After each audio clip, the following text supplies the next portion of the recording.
Good morning and welcome to today's program, The Roundtable, a program where we educate, enlighten and inform our guests about the current happening in the country and how issues can be trashed. And basically today we are going to be looking at the analysis of the President Buhari economic plan. And as you all know, there have been divergent views of what researchers describe as democracy, from Plato's warning of the mass rule to contemporary critics claiming democratic regimes can fast-track economic programs. In the case of Nigeria, President Muhammad Buhari, in his 2021 independent remark, he made it clear that, especially in his administration, there has been tremendous improvement in the economy. The 101-point address outlines several key areas of the government and has scored high point, according to him, despite the various challenges of COVID-19. He also offered insight into his inner thinking and policy direction for the next 2 years. My name is Issa Nuhu. This and a lot more are what we'll be discussing today when we return to the break. For the break.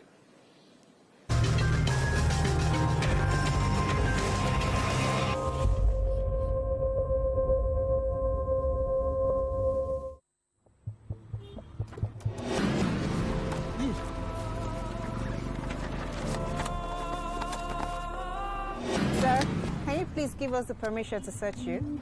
You can go. Is this a movie? If it happened.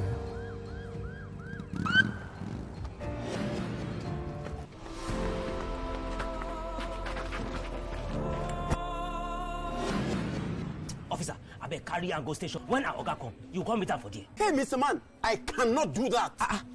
Tell your guy to come to our station when he returns. Am I in a movie? If it happen, Mama, please.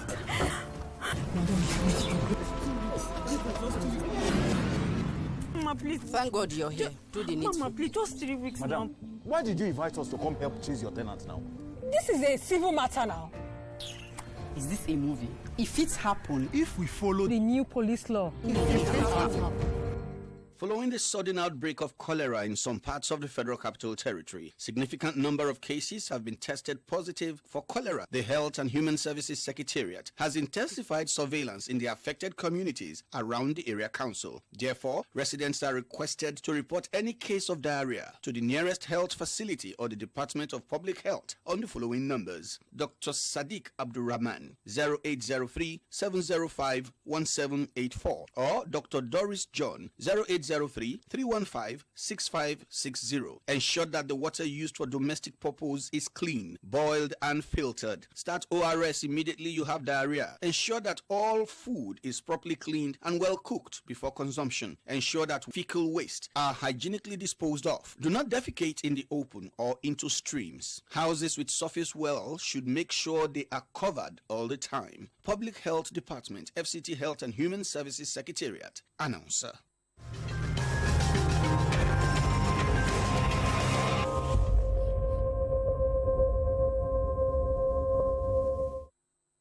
Welcome back. As I stated earlier on, we'll be having a review of Mr. President's speech on Independence Day. And to discuss this in the studio is Mr. Thomas George, a Rotarian and also a political analyst. Mr. Thomas, good morning for coming. Thank you for having me. I believe this is your first time of coming to ASO Radio to discuss issues. This is my first time of climbing this hill. Okay, good morning once more. Looking at Mr. President's speech, that was on Friday, 1st of October. Yes. What can you say in general terms pertaining to the speech that he made on economic issue? The president, in my opinion, I think it was a bit of a self-elevating speech, and I don't think it's proper for you to be a judge in your own case. I think that the generality of the people should be responsible for determining whether this government has scored as it has said it has scored. But I think the government itself tells us that it has scored. But we're people, we're here, and most people don't seem to feel the impact of what that whole speech meant. to the president. The president seemed to be confident that they have taken quantum leaps, and I don't agree with that. Okay, what aspect of the speech do you really have challenges with? I am particularly concerned about the part where the president says no other government has done as well as this government has done. I very much doubt that. I very, very much doubt that. There's so much yet undone. I agree, it's possible that this government is taking leaps and bounds. It's true, it's possible, but the trickle-down effect is stopping somewhere. We don't actually get to feel it, okay? Something is not coming right between the governed and the governors. Do you understand? Yeah. Okay, so I think that it is unfair to the people of Nigeria that the government, the serving government, should say that it has done better than any other government. We should be the judge of that. We should. I doubt if this government has done as well as one or two governments before, because the records are there. Apart from the bogus indices that this government constantly champions, I don't think they've achieved what they say they have. But then if you look at it critically, the government has done so much when it comes to the issue of transportation industry. Then apart from that also, the ICT also, if you check very well, you discover that yes, the ICT has contributed enormously compared to previous governments. And then when you look at the transportation industries, we talk about the railway, we talk about the aviation sectors. These are areas, and then we have good roads now compared to what we used to have in the past. So if you look at these particular areas, the government, don't you think they've done better? If we had had previous government that have been doing such, we wouldn't have been where we are today. I kind of agree, yes. But you see, this whole idea about transportation and railways and all that, these are good achievements by government, okay? But I think that a government like Nigeria's government, this is Nigeria, this is the giant of Africa, okay? A government like ours should take major leaps, not baby steps. Yeah. At 61, we are minimizing, we're acting as if there's a little bit of apprehension. Why not take the bold step? You want to make a railway from Lagos, you take it at once to Maiduguri. You take it from Port Harcourt, you take it at once to Kano. You take the step. You don't take little steps. We get these monies from loans. Do you understand? Yeah. We must therefore ensure that we make huge use of this money so that it can actually trickle down, if you know what I mean. Yeah, yeah. Okay. And then in the area of ICT that you said, it is true that there's a lot of liberalization of the ICT. Yes, there's so much. But I have a particular problem with the government. A government that is trying to liberalize ICT and the use of internet and all that stuff, and is trying to educate its people, should never have made that Twitter ban. But then the Twitter was being used to fight the government. To fight the government? Yeah. Did the government feel intimidated by Twitter? Twitter. Why should the government of Nigeria feel intimidated by Twitter? Why? It's just a social app. At what point did Twitter fight the government? It's a platform. People air their views. Even people from government, they propagate issues on Twitter. Okay? We don't feel hurt by the issues they tell us. Why do they feel hurt by the issues people say? So I particularly have an issue with that. But I get to read nowadays that the government is trying to bring to it or whatever that means. But a lot has been lost. And I don't think it has been a good sign for this government. I don't think so. Okay, now looking at the government, before now we've been a major producer of oil, and then it has been our economic mainstay. And now looking at diversification of the economy, do you think the government has done much in this aspect? Diversification, how have things diversified? We still depend on oil wholly. I've been in Nigeria. It's not as if I've been in Chad or somewhere. Nothing else seems to be our oil is still our mainstay. The entire country is still focused on oil. There's nothing. We just make this bogus. This is my opinion. Yeah. We make these bogus plans and ideas, and then we don't practicalize them. They're there. I keep telling people, I say, government has major ideas. It's true. There are thinkers in government. But there's a holdback. Government doesn't implement. They just do paperwork. Monies are released.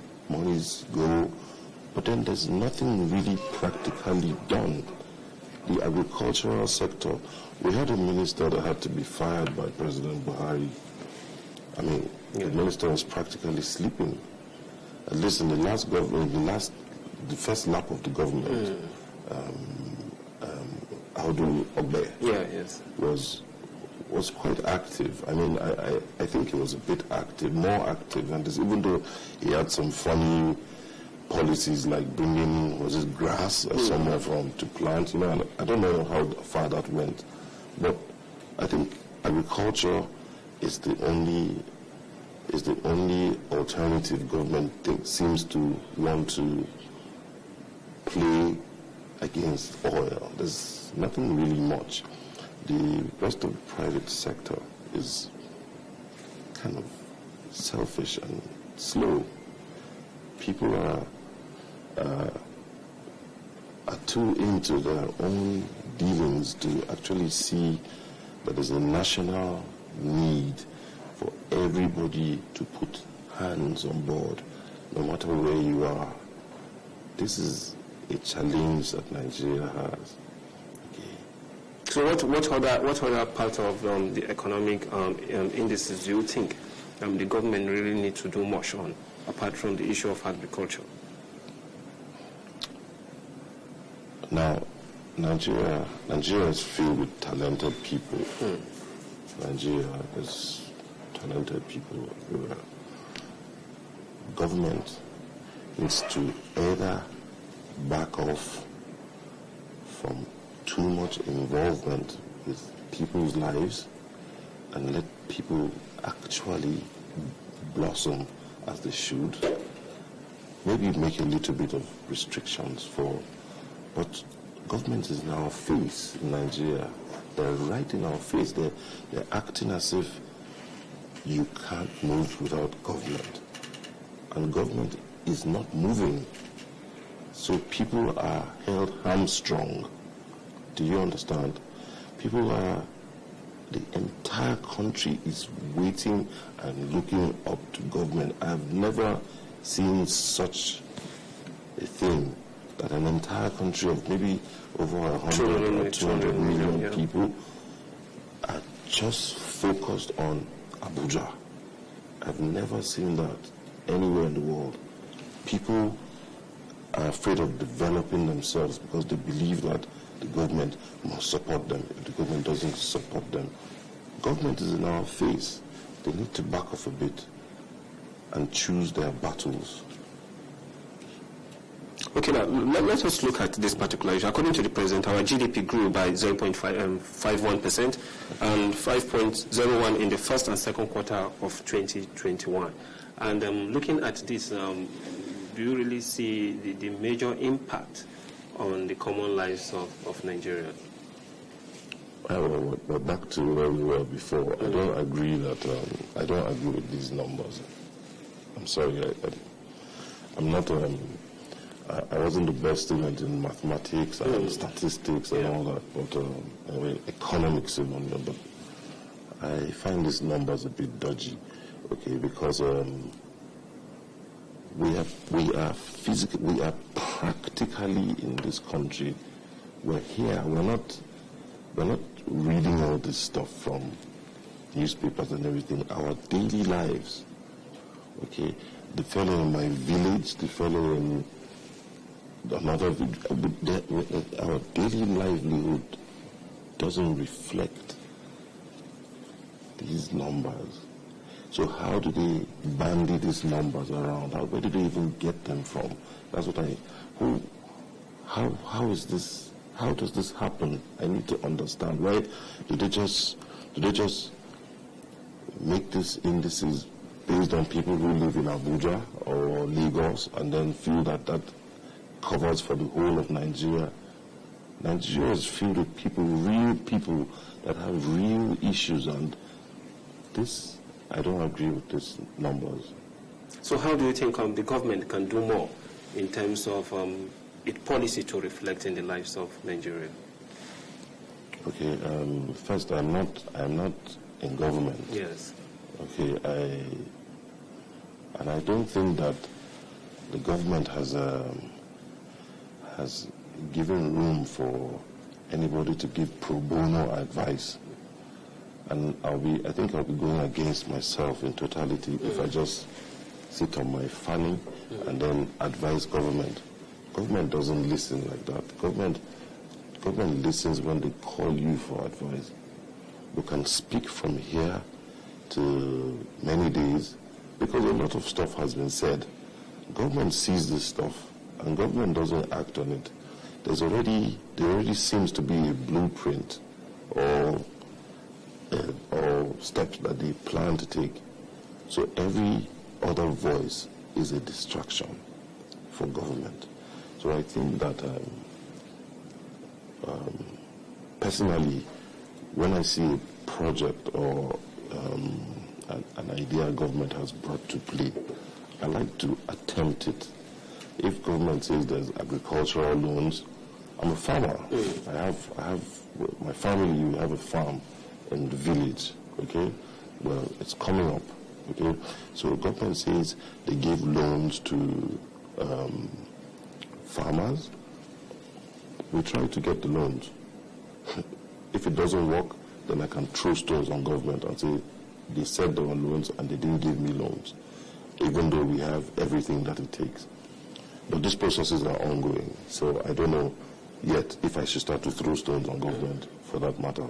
There's other issues, there's other openings that government has had that I implore everybody to always try to at least attempt to engage yourself in whatever project or process government has brought out so that you can actually have a say. Do you understand? Yes. You don't. We're filled up with people who just sit on the sidelines and complain, and we're not acting. So attempt it. If it doesn't work, then you can complain. Okay, so I'm not going to sit here and criticize government or advise government even. I'm just going to say, as far as I'm concerned now, this government has not done well at all. But then if you look at it, and there are so many issues of like the Empower issue, the issue of the special intervention program for the elderly, and these issues, we've seen people also coming out and say, yes, they have benefited from it. Those are populist programs. Those are populist programs. They're not long-lasting.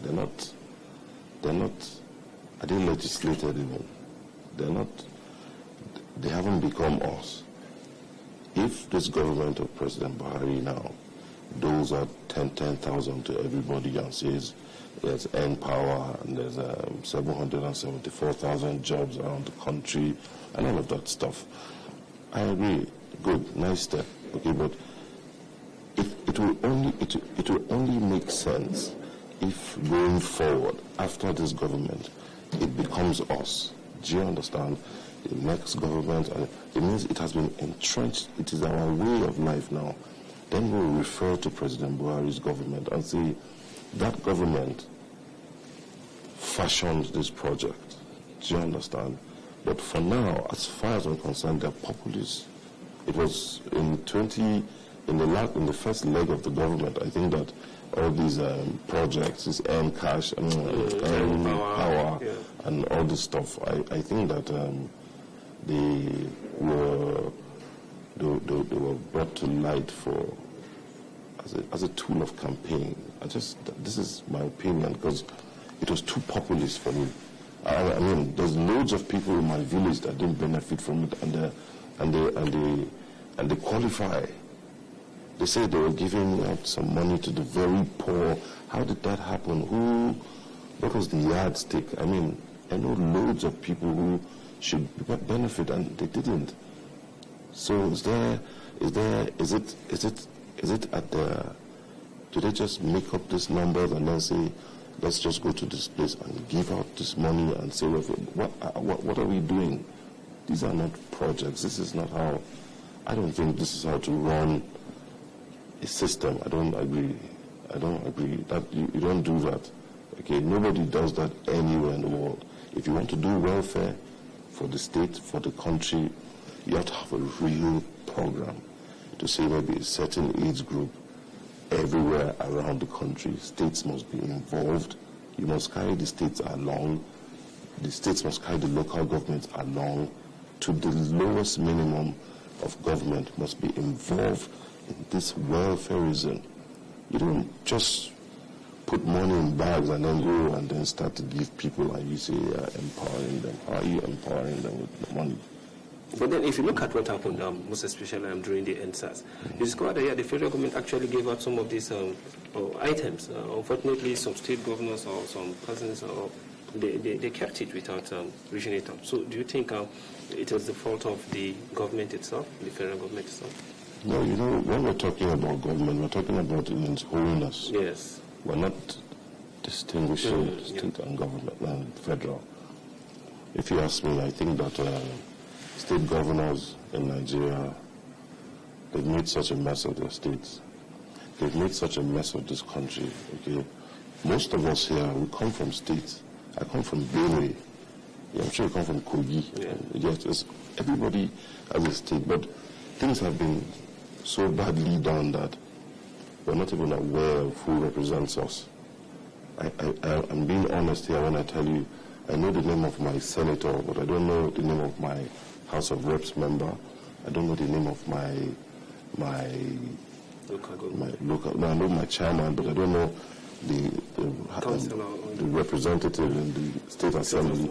I don't know these things because we've been programmed in a way that we're focused on President Buhari and above. Do you understand? We're not really involved as we should.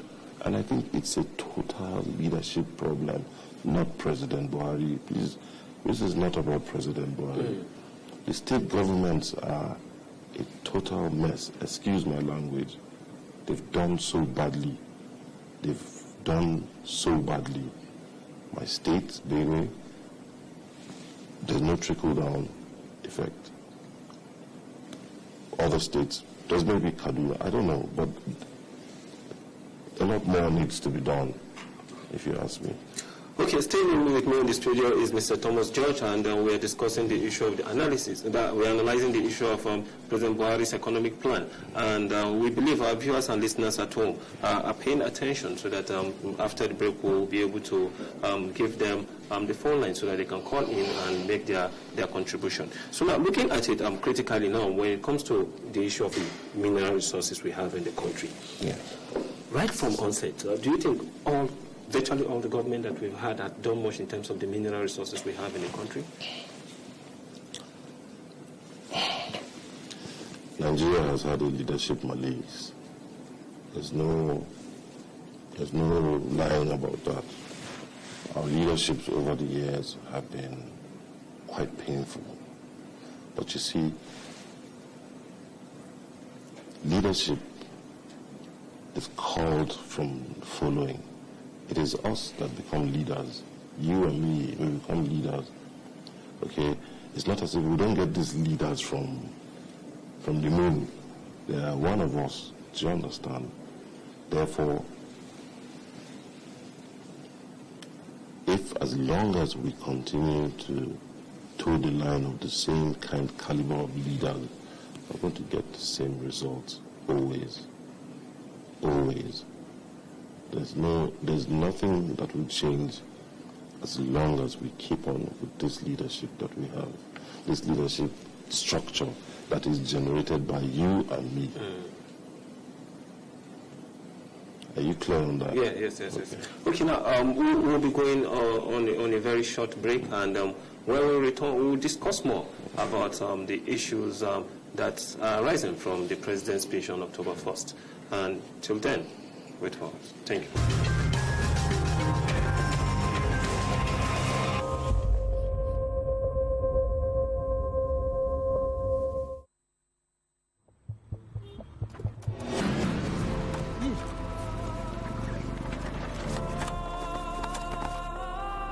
Sir, can you please give us the permission to search you?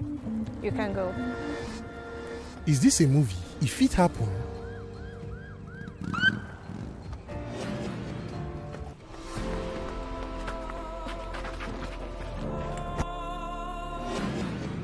Officer, I beg carry and go station. When our Oga come, you come meet am for there. Hey, Mr. Man, I cannot do that. Tell your guy to come to our station when he returns. Am I in a movie? If it happen, Mama, please.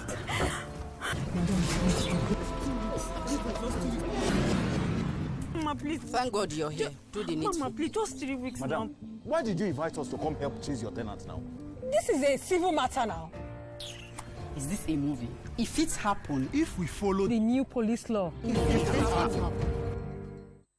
Following the sudden outbreak of cholera in some parts of the Federal Capital Territory, significant number of cases have been tested positive for cholera. The Health and Human Services Secretariat has intensified surveillance in the affected communities around the area council. Therefore, residents are requested to report any case of diarrhea to the nearest health facility or the Department of Public Health on the following numbers: Dr. Sadiq Abdurrahman, 0803-705-1784, or Dr. Doris John, 0803-315-6560.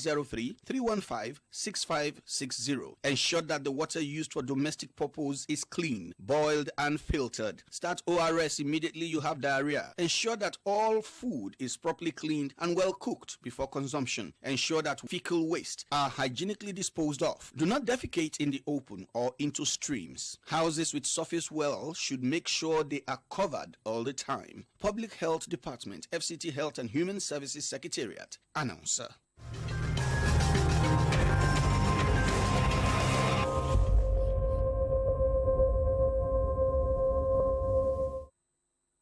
Okay, welcome back, and still with me in the studio is Mr. Thomas George, and we are reviewing the speech of Mr. President on economic issues. And then lastly, before we go on the break, and we are discussing something that has to do with Hagric. And I know you are one of the major champions when this government started in 2015, pushing the issue of Mr. President.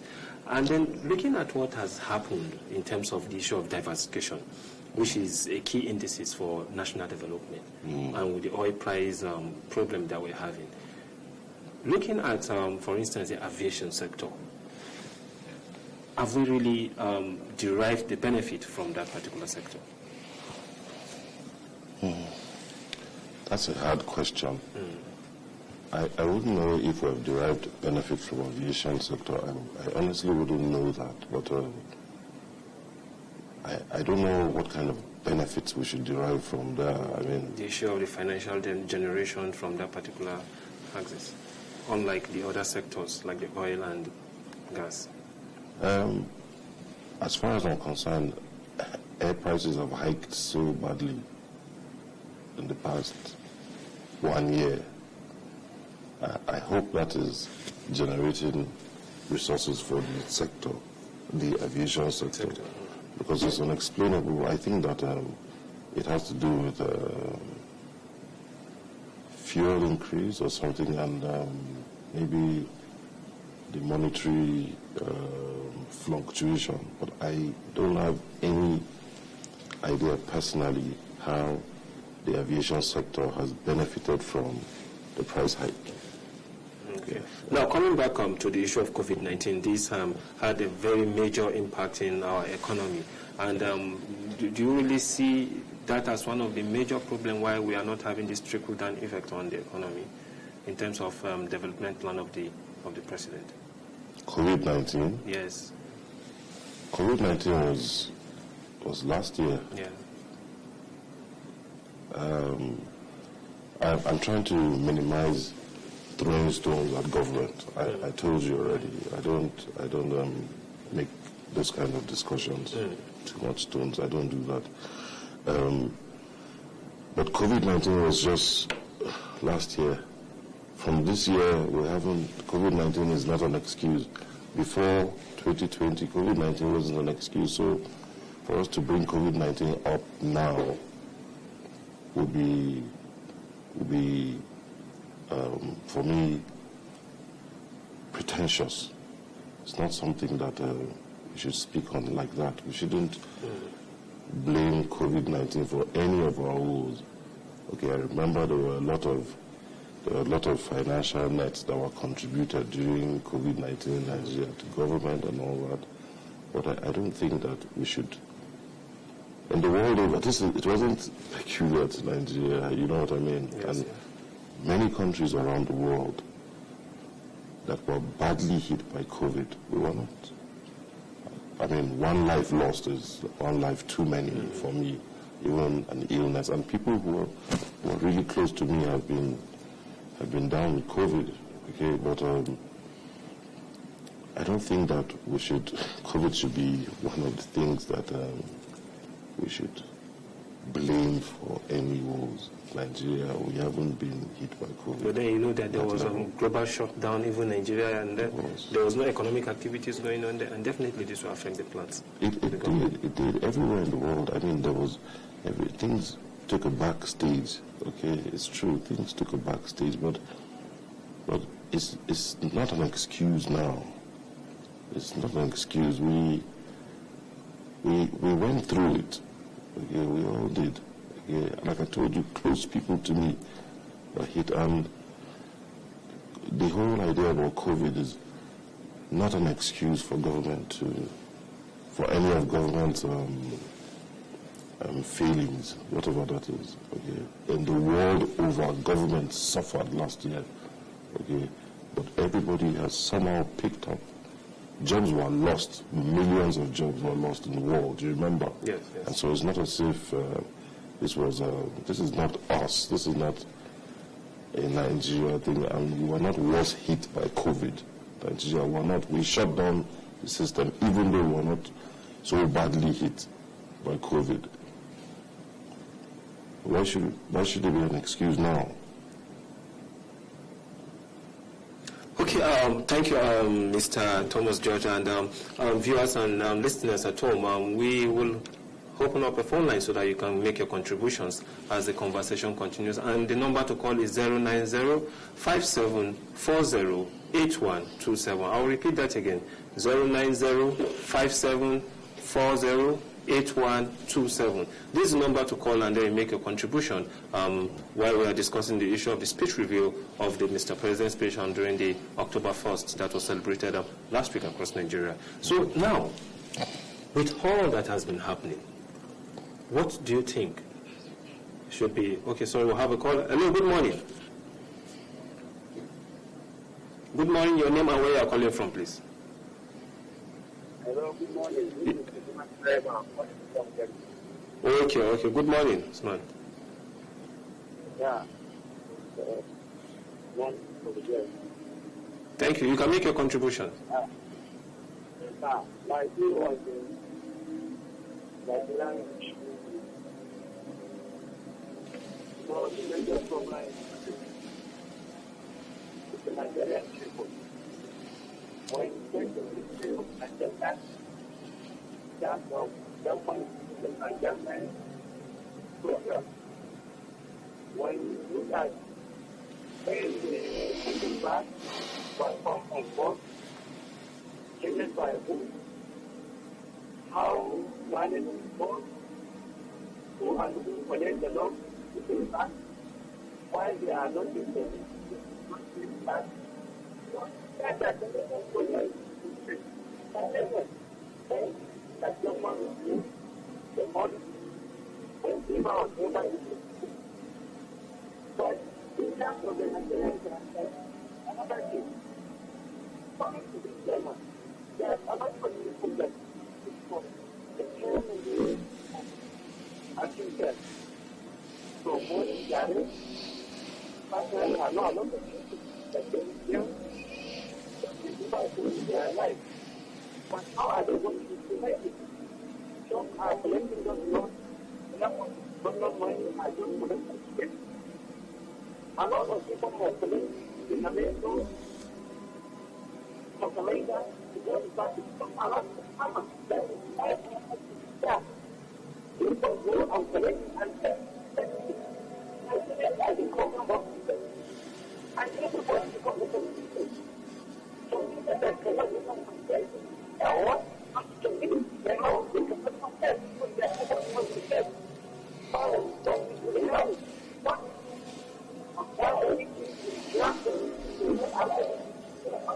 Turkey. What is it? The house.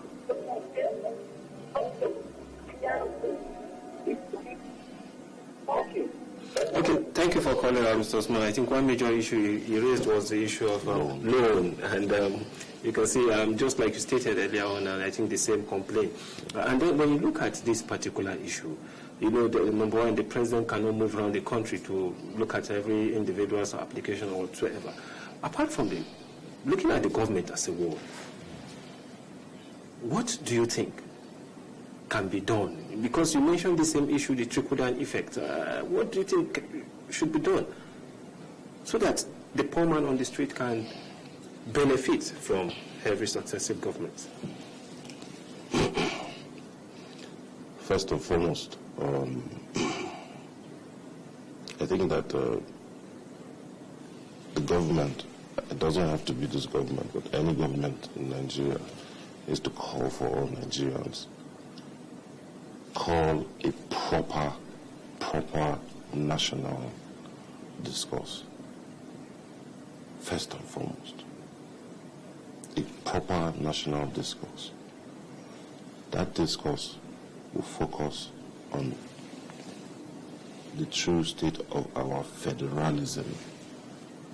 It is from this root that any other economic growth can come.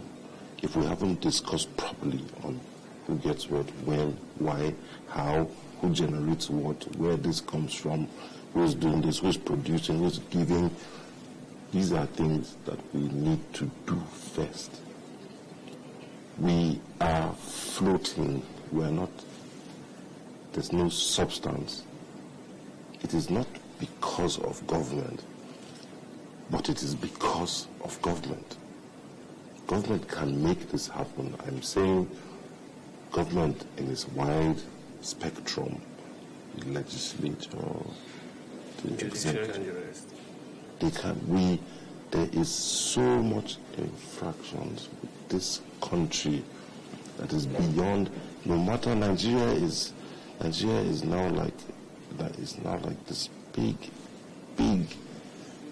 hole that no matter what you pour in materially, it won't exist, because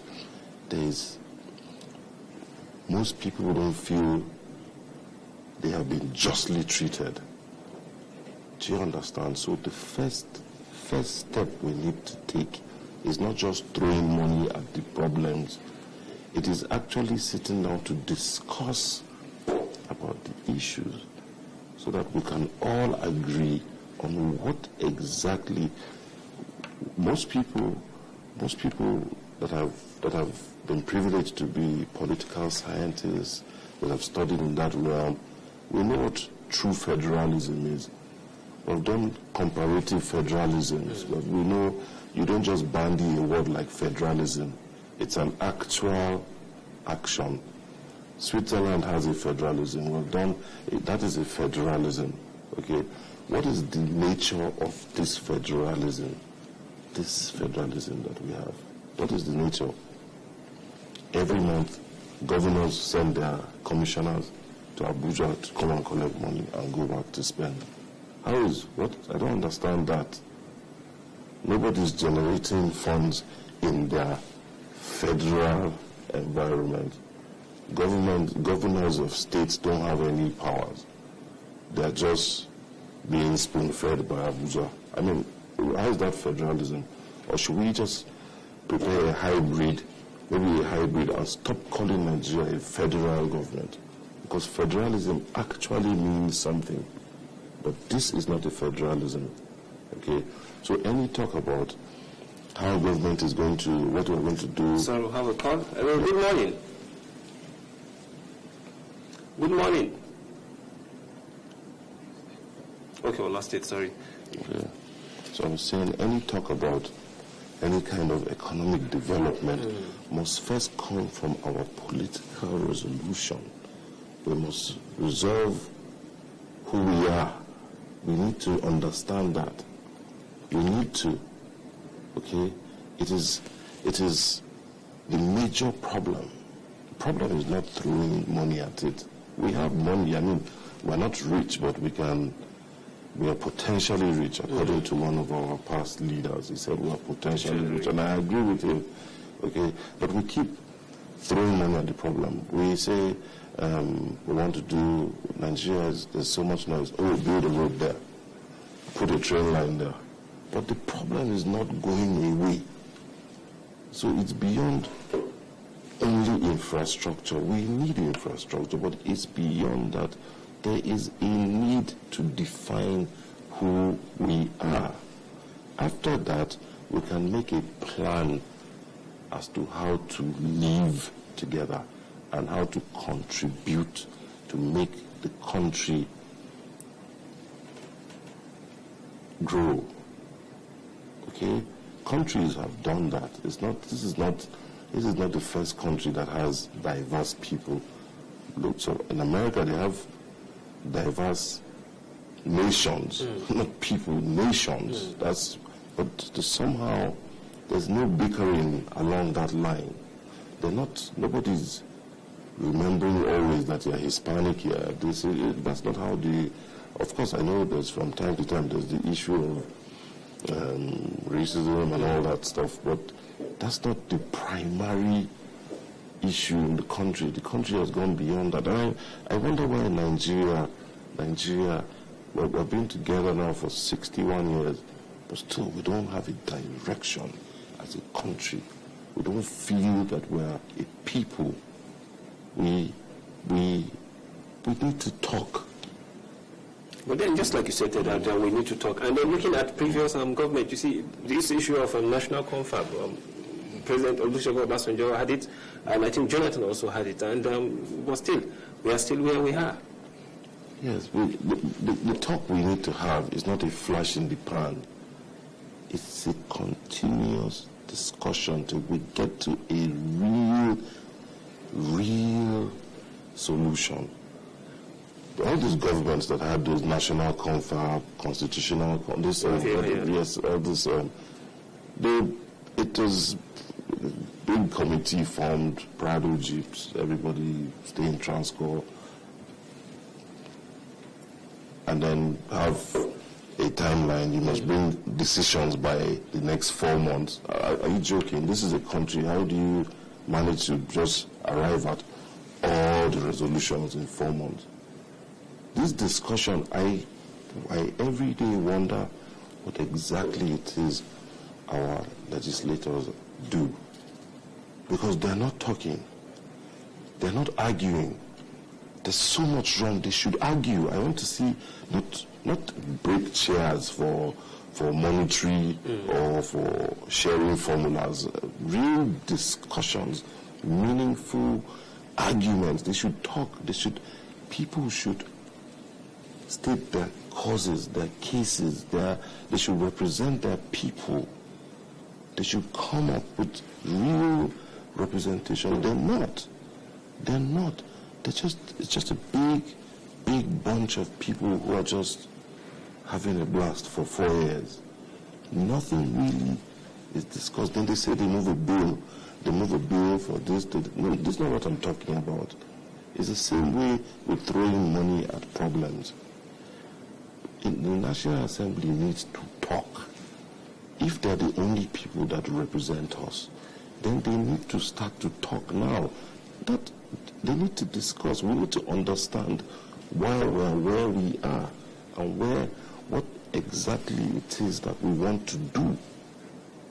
These are the things that really matter for me personally. Now, I'm not going to give you any bogus ideas to say if the government does this, they do that. No. If the government wants to move forward, the people of Nigeria have to sit to agree to be a people. The other day I was watching television and I saw in South Africa there's a Secretary General, the Hausa community in South Africa. There's an Igbo community in South Africa. How about that? Can you imagine that? We are Nigerians. We don't live in Nigeria, but we have our tribal communities out of Nigeria. It is disturbing. We're not a people. We're not. Everybody's just trying to grab. We need to find out why we are together. Then we can do economics. But we need roads. And you were talking about roads earlier. Have you been to the northeast? Have you been to Yola, Numan? Numan, yes. From Numan to Tarawa. Have you been that route? I know the road has been bad for some time. I've lost 2 tires there on the journey. It is not a road. So if the government wants to say that they're building roads, they should build that road. So the development is feral. That's not, they're throwing money on 1 or 2 issues, I agree. But we need to get to the bottom of why we're a country. This is as far as I can say, so we don't upset the looking at virtually everything now. Yes. With the present administration have just 2 years to go. Now we're in 2021, and then the election is fast coming. We have so many projects on ground. Yeah. Like from the issue of the Works Ministry down to the aviation, down to ICT and the rest of it. When you look critically at this particular plan that they have on ground, do you see the possibility of this major project being completed before time? Because this will contribute to the economy. Okay, well, I think to be honest, I think that when this government, when they choose to do a thing, the president seems to have the political will and the determination to get it done. So I want to believe, they've proven it with the trains, and some work that has been done. So I want to believe that whatever they've outlined as their projects to be completed in the next 2 years, I want to believe that they will most likely achieve it. They will most likely achieve it. Yeah. I'm not taking that from them, okay? But I'm still emphasizing on what the real issue is. It's not just the roads and the trains. Okay. Thank you so much. And I believe our viewers and listeners at home will be listening. And then you've also heard from Mr. Thomas George on the issue that has to do with the presidential speech on the Independence Day. And there is so much to discuss about. Unfortunately, we are running out of time. And before we go, Mr. Thomas George, now looking critically now, what is your last take on this particular issue about the president's speech? My last take is that the government, this government should tone down the self praise. They need to tone it down. We need to be the judge of that. Okay, there's no way that this government can tell us that they've done better than every other government. That was a bit unfair. We're here. Okay, thank you. That's how far we can go for today. My name is Isanu, and we hope you have a wonderful day, and I wish you the best. Until we meet again tomorrow, have a blessed day. Thank you.